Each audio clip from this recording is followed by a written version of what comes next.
हम जैसे middle class लड़कों की सिर्फ दो ही ड्रीम डेस्टिनेशन होती है। दूसरे नंबर पे लद्दाख और पहले नंबर पे श्री केदारनाथ। हर हर महादेव,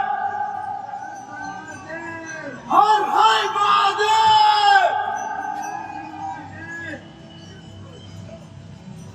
वो कहते हैं ना कि जब तक भोलेनाथ का बुलावा नहीं आता तब तक आप उनके पास जा नहीं सकते। श्री केदारनाथ जाने के लिए इस सुबह का इंतजार मैं पिछले 2 साल से कर रहा हूँ और ये पूरी रात मैंने बस जग कर ही गुजार दी सुबह के इंतजार में। बस हम भोले की दर्शन की लाइन पर ही थे और आज नंबर आया है। तो चलो आप भी तैयार हो जाओ मेरे साथ चलने के लिए। आपको भी घुमा कर लेकर आते हैं। ये सफर आपको सिर्फ दिखाते नहीं, पूरा महसूस कराते हैं। इस सफर में सिर्फ आना और जाना नहीं, भोलेनाथ की परीक्षाएं भी हैं और उन परीक्षाओं पर हम किस तरह सफल हुए ये भी आपको सुनाते हैं। ये मेरी कहानी नहीं, आपकी कहानी है। तो आखिर तक बने रहिएगा। हर हर महादेव।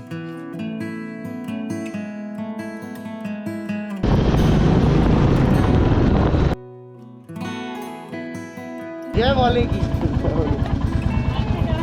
और इनसे मिलिए, ये है सिद्धू भैया।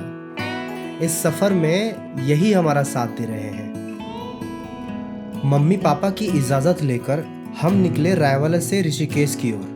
मैं बोलूंगा ट्विंकल ट्विंकल लिटिल स्टार, आप बोलोगे गंगे मैया super star. Twinkle twinkle little star, twinkle twinkle little star.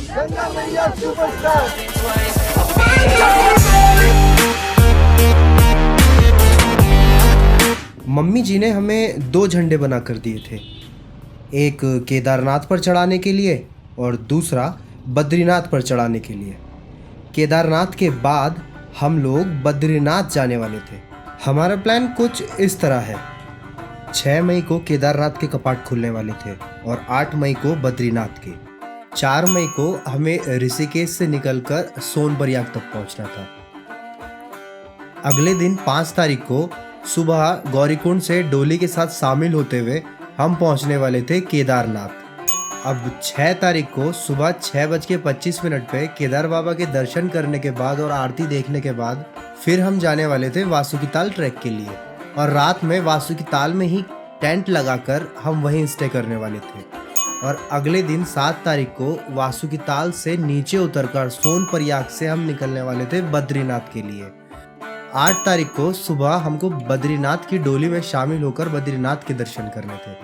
हमारा प्लान बेसिकली ये था कि हम हर जगह पर इस बार कैंपिंग करेंगे, हर जगह अपना टेंट लगाएंगे और टेंट में ही स्टे करेंगे।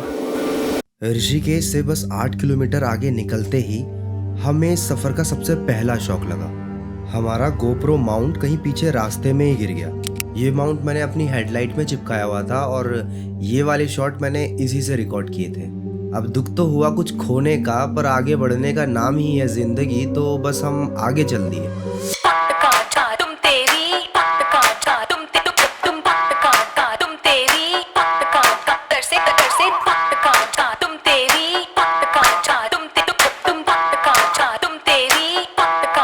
अब चलते हुए 82 होते हुए रुद्रप्रयाग अब सिर्फ 20 किलोमीटर ही रह गया था। हम रुक गए एक दुकान में। सिद्धू भैया जी की मम्मी ने हमें आलू के पराठे जो बना कर दिए थे। टेस्टी पराठे के लिए आंटी जी का शुक्रिया। अब यहाँ से निकल के थोड़ी ही देर में हम पहुंचे देवप्रयाग। देवप्रयाग पंच प्रयागों में से एक है। इस जगह में अलकनंदा और भागीरथी नदी का संगम होता है और यहीं से इस नदी को पहली बार गंगा कहकर पुकारा जाता है। और अब ये समय था इस ट्रिप के दूसरे शौक का। हमारा लेफ्ट साइड का झंडा कहीं पीछे रास्ते में ही गिर गया।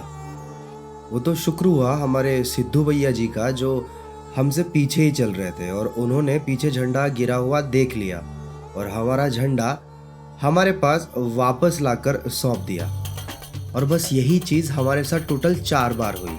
न जाने क्यों सिर्फ लेफ्ट साइड का झंडा ही बार बार निकलकर गिर रहा था। भोलेनाथ न जाने हमको क्या इशारा देना चाह रहे थे। ये कोई आम बात नहीं थी और यही चीज मुझे आगे जाके कुछ बड़ा होने की आशंका को महसूस करवा रहा था।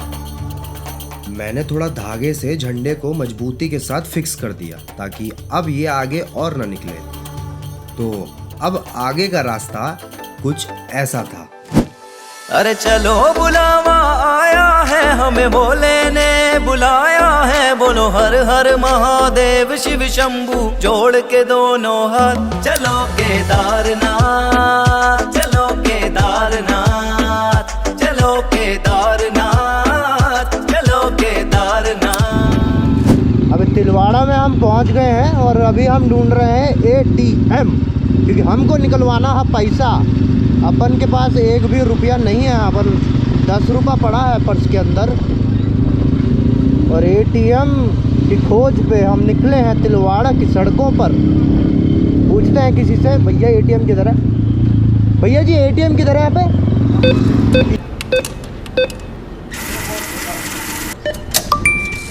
केदारनाथ अब सिर्फ बचा है 69 किलोमीटर।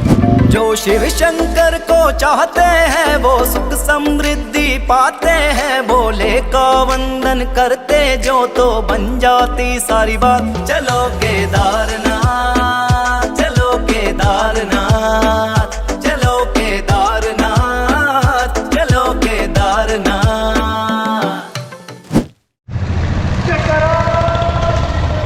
हर हर महादेव। अब यहाँ से आप बेखौफ फुल वॉल्यूम में हर हर महादेव के जयकारे लगा सकते हो और कोई भी आपको पागल नहीं कहेगा।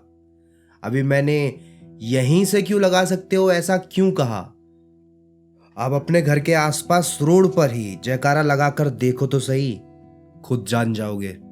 अब हम पहुंचे गुप्त काशी और यहाँ से केदारनाथ तक की दूरी सिर्फ अभी 47 किलोमीटर रह जाती है। अब गुप्त काशी में पहुंचने के बाद हम पहुंचे गुप्त काशी मंदिर। ऐसा कहा जाता है कि भगवान शिव शंकर ने पार्वती जी को यहीं पर प्रपोज किया था और उसके बाद जो उनकी शादी हुई थी वो हुई थी त्रियोगी नारायण मंदिर में।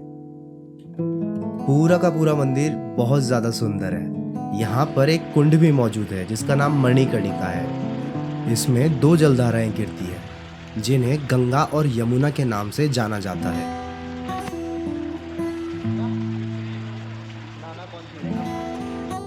तो हमारे को एक छोटे से सब्सक्राइबर मिले हैं यहाँ पे। अभी अभी हमारे सब्सक्राइबर बने। क्या नाम है आपका? लक्की नेगी। तो भाई कह रहा था कि मेरे को अपने ब्लॉग में ले लोगी। हाँ, तो हमने भाई को खुश कर दिया। थैंक यू भैया। ओके। अब यहाँ पर मुझे सिर्फ एक ही चीज़ थोड़ी अटपटी लगी, जो कि बाहर में ये बोर्ड मैंने देखा था जिसमें कुछ ऐसा लिखा हुआ था। अब यहाँ से निकल के हमको पहुँचना था सोनप्रयाग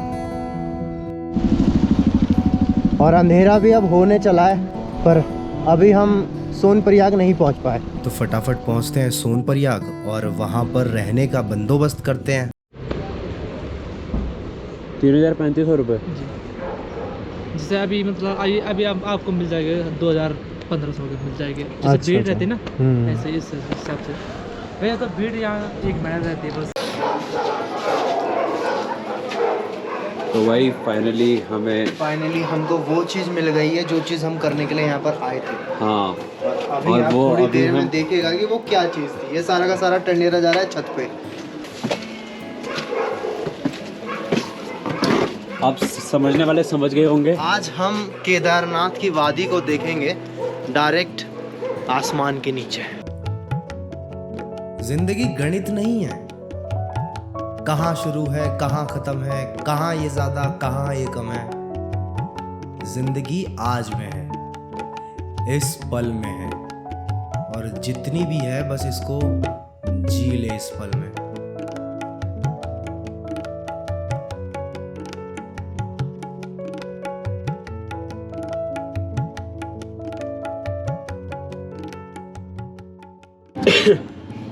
तो भैया जी केदारनाथ एक सफ़र जो हम बहुत समय से करना चाहते थे। शायद से 2 साल हमने इंतज़ार किया है इस पल का कि हम केदारनाथ में जाके बाबा केदार के दर्शन करेंगे। वो दिन अभी आया नहीं है, वो कल को है। कल हम डोली के साथ चढ़ेंगे केदारनाथ की चोटी पर। और आज एक दिन पहले हमने कैंप लगाया है केदारनाथ के आउटसाइड में। गौरीकुंड से पहले सोनप्रयाग पड़ता है, तो वहाँ पर हमने एक होटल की छत पर कैंप लगाया हुआ है।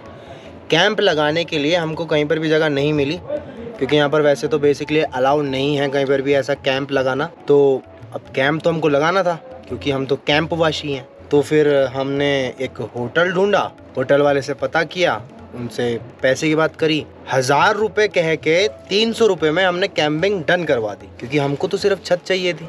ज़मीन खरीद लेंगे। और फाइनली होटल की छत पे हमने अपना टेंट बिछाया है। कैंपिंग अभी हमने अपने टेंट के अंदर सारा सिस्टम बिछा दिया है। सारा का सारा सामान ऐसे बिखरा तो नहीं पड़ा है, साइड में कोपचे में पड़ा हुआ है। हमने बीच में ऐसे मैट वैट लगा दिए। ये हमारे सिद्धू भाई भी बैठे हैं यहाँ पर, ये ऐसे ऐसे करते हैं। पावर। हाँ जी, वो डायलॉग था ना मेरा, ओ भाई मेरे, वाओ। तो हमने कुछ यहाँ पर लाइटिंग सेटअप भी करा है, एग्जॉर का हेलमेट और बहुत सारे खतरनाक सारा सामान अभी सब पड़ा हुआ है। हमने इसके बारे में कुछ अभी सारा सामान समेटने के बाद हमने शुरू करा खाना। अब खाना को ढूंढने के लिए हम गए सामने वाले होटल में। 120 रुपए की थाली उसने जैसी बताई, हम लौट के उल्टे पाव घर को वापस आ गए। वो भी सब्जी रोटी है। और हमने निकाली वो चीज़ जो हमने शायद से दिन में ले ली थी। क्या? ये ब्रेड और साथ में पीनट बटर। इसके अंदर पीनट बटर है, यहाँ पर ये थोड़ी सी नमकीन है, और अभी ये पीनट बटर इस पे लगेगा और इसके साथ जाएगा ये केले है, जिसकी हालत अभी एक मुर्दे की तरह हो गई है, क्योंकि इन्होंने बहुत ही ज़्यादा सस्पेंशन झेला है। ये गाड़ी में पिचक पुचक के इनका दही मट्ठा बन गया है। अभी यही केले हम इसमें ठूस के अपने पेट के अंदर ठूस लेंगे। और साथ साथ हमने यहाँ पर अपना कॉपी लगा दिया है। जितना भी डाटा अभी तक हमने शूट किया था वो सब कॉपी कर दिया है। अभी के लिए इतना ही, बाहर दिखाते हैं तुमको। अब थोड़ा सोते हैं और मिलते हैं आपसे सुबह।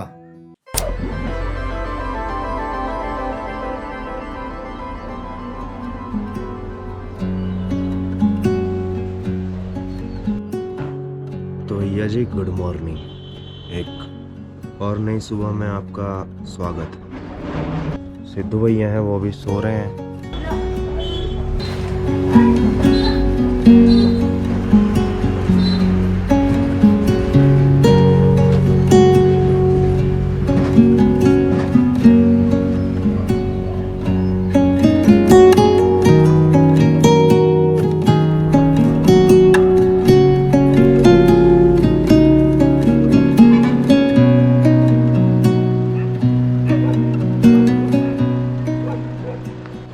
देखो, जैसे कैंपिंग हमने करी थी छत में, वैसे 2 भैया जी वहाँ पे बैठे हैं, यहीं सोए हैं, और वो वहाँ पर लाल और पीले कलर का टेंट पड़ा है उनका। मुझे तो यकीन ही नहीं हो रहा है कि मैं अभी यहाँ पर हूँ एक्चुअल में। से निकले थे हम पहुँच गए अपनी जगह पे, और शायद से आज रात को हम दर्शन करेंगे बाबा केदार के।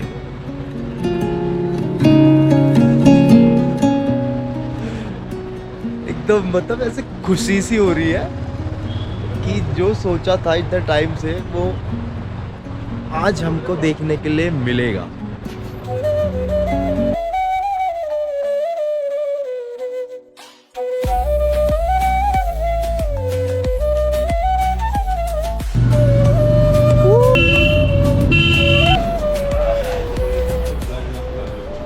ये तो हल्का हो जाएगा।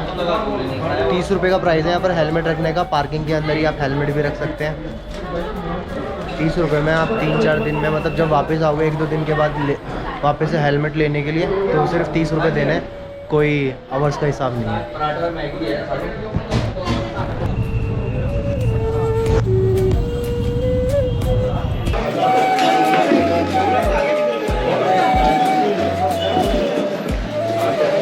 सुबह उठने से लेकर मोबाइल को चार्ज करके, गाड़ी को पार्किंग में लगा के, हेलमेट को लॉकर में रखवा के, ये सब करते करते हमें इतना लेट हो गया कि हमारी डोली छूट गई। अब बस दिल में ये अरमान था कि शाम को केदार में पहुंच के तो डोली दिख ही जाएगी, और यही सोचते हुए हम चल पड़े सोनप्रयाग से टैक्सी लेने के लिए। और वहां पर जाकर हमारा स्वागत कुछ ऐसा हुआ।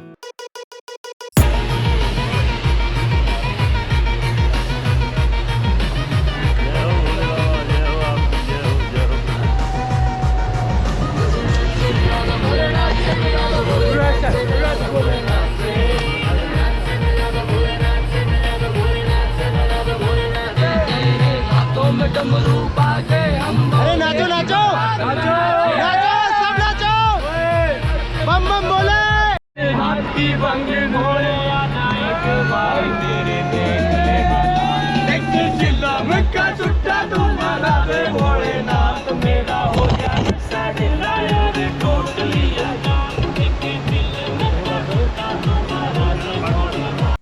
इस लाइन में 1.5 घंटे का इंतज़ार कब ख़त्म हो गया पता ही नहीं चला।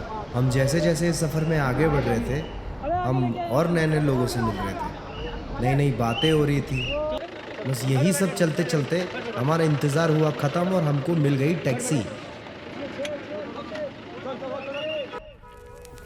जय हो शंकरा, आदिदेव शंकरा, तेरे जाप के बिना चले ये सांस किस तरह। मेरा कर्म तू ही जान, क्या बुरा है क्या भला।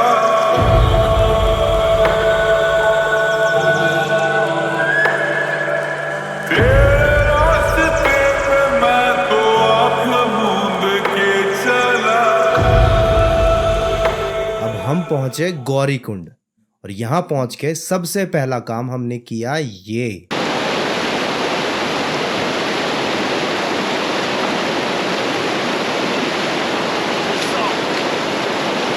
बहुत सारा भयंकर ठंडा, कैसी हो गई। तो कैसा लगा?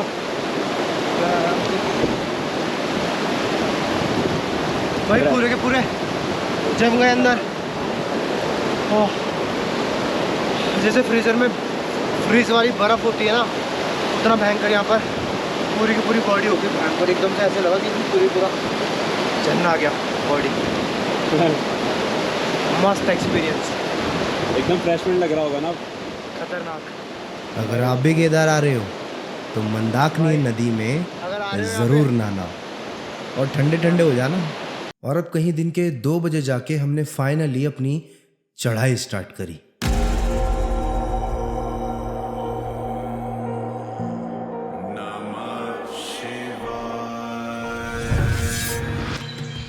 देवराज सेव्यमान पावनांग्रि पंकजं व्यालयज्ञ सूत्रमिन्दुशेखरं कृपाकरं नारदादि योगी वृंद वंदितं दिगंबरं काशिकापुरादिनाथ काल भैरवं भजे। अभी 4 किलोमीटर चढ़ के हम पहुंचे जंगल चट्टी, और यहाँ पर हमें मिले एक अंकल जी जिनकी उम्र तो 60 की थी, पर इनके हौसले बहुत बुलंद थे। ये अकेले ही हर जगह ट्रैवल कर रहे थे। मैं अभी बाहर निकला हूँ पूरा इंडिया घूमने के लिए अकेले। उम्र क्या है अंकल आपकी? मेरी 60। तो अभी मतलब रिटायर हो गए, जॉब रिटायर हो गए। बच्चे लोग अभी तो ये कर दो क्या, थोड़े से पैसे ज़्यादा कमा लूँगा मैं, तो मैं ये सब भूल जाऊँगा। अभी पैर चल रहा है तो चलने दो। बस जा नहीं पाए आप? मेरा बरसों से ऐसा घूमने का था, लेकिन मौका ही नहीं मिल रहा था। अभी बच्चे लोग बड़े हो गए, तो आप फ्री हो गए, सब कुछ फ्री हो गए, तो फिर भैया अंकल तो हमसे भी ज्यादा खतरनाक ट्रैवलर है। नहीं, खतरनाक नहीं है, खतरनाक नहीं है। यार फिर भोले का नाम लेके चलो ऊपर, फिर ऊपर ही मिलेंगे वापस, आपके साथ ही टेंट लगाते हैं। बस अंकल जी हर हर महादेव, हर हर महादेव, हर हर महादेव, हर हर महादेव।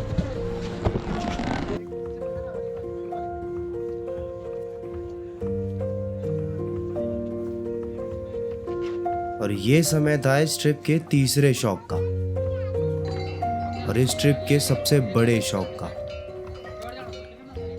हमारा टेंट ही खो गया। ये जगह याद है? ये रहा हमारा टेंट। बातों बातों में हम आगे ही निकल गए और हमारा टेंट पीछे छूट गया। 5 मिनट बाद जब हमें याद आया कि हमारे पास टेंट मिसिंग है तो हम दौड़कर उस जगह पे वापस चले गए, पर सिर्फ 5 मिनट में वो टेंट अब गायब हो गया। और फिर सच में मैंने कुछ ऐसा कहा, बस यार अब नहीं जा रहा हूं मैं, अब नहीं है मन यार। जो चीज करने के लिए आए थे वो तो होगी ही नहीं, अब क्या फायदा। मेरा मन नहीं यार जाने का, मैं जा रहा हूँ घर वापस। क्या करेगा अब आगे जाके, सारा तो प्लान चौपट हो गया। जहाँ जहाँ हमारा जाना था हमको, जहाँ जहाँ हमारा प्लान था जाने का, अब तो सब गायब। अब नहीं है यार, अब रहने दे चल।